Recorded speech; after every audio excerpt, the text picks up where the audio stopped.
Halo sahabat sehat, perkenal saya Riani yang akan memberikan sedikit edukasi mengenai pembatasan cairan.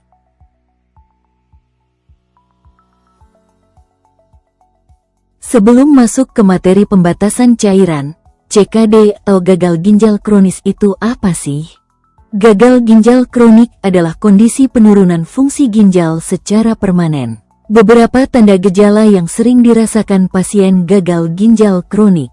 Tanda gejala gagal ginjal itu sendiri tergantung dari stadiumnya. Pada stadium awal biasanya pasien mengalami perubahan frekuensi buang air kecil, BAK, dan didukung dengan hasil pemerikasaan laboratorium seperti peningkatan kreatinin serta urea darah dan juga penurunan laju filtrasi darah. Selanjutnya pada stadium lanjut akan disertai tanda dan gejala seperti kelelahan anoreksia atau gangguan makan yang ditandai dengan penurunan berat badan secara drastis, edema atau bengkak, dan gangguan keseimbangan elektrolit asam basa.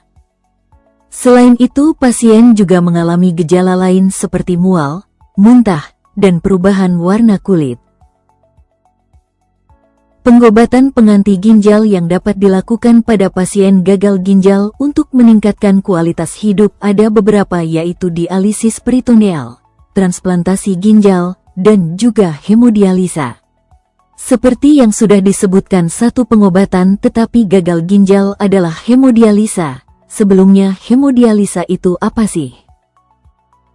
Hemodialisa adalah suatu metode terapi dialisis yang digunakan untuk mengeluarkan cairan dan produk limbah dari dalam tubuh, ketika secara akut atau secara progresif ginjal tidak mampu melaksanakan proses tersebut.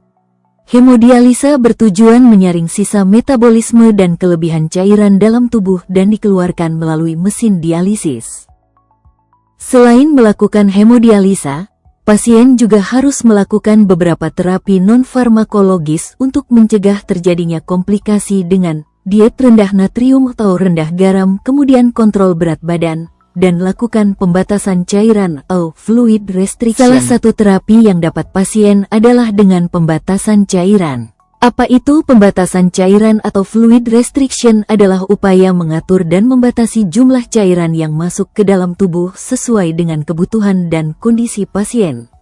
Selain itu, pembatasan cairan juga membantu mengkontrol keseimbangan cairan tubuh secara optimal guna mencegah terjadinya penumpukan cairan, sehingga dapat mencegah penumpukan cairan berlebih dalam tubuh atau overload. Beberapa komplikasi yang akan terjadi jika pasien tidak melakukan anjuran pembatasan cairan. Asupan cairan yang berlebih dalam tubuh akibat tidak dapat dikeluarkan oleh ginjal alam menyebabkan retensi natrium dan air sehingga meningkatkan volume cairan intravaskular.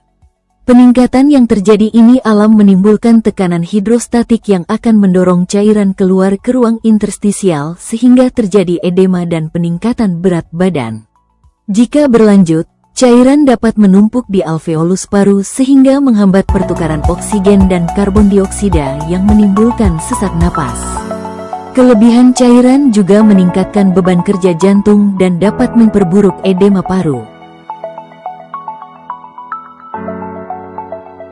Jenis asupan cairan yang tidak bisa dikonsumsi pada pasien gagal ginjal kronik.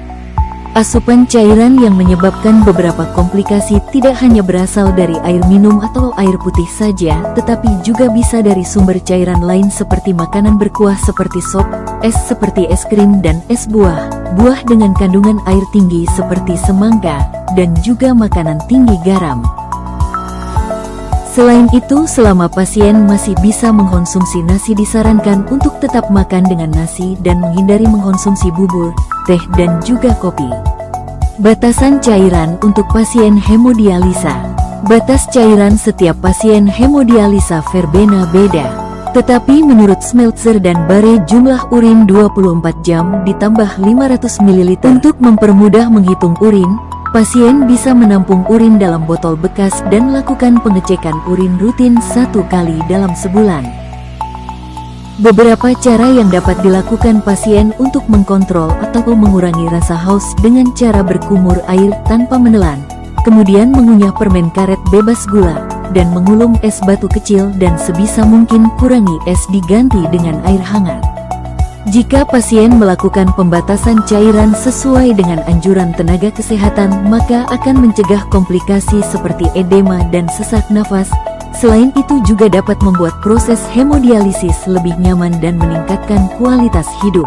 Ingat, melakukan pembatasan cairan berarti juga menjaga kesehatan diri sendiri dan selalu konsultasikan dengan tenaga medis.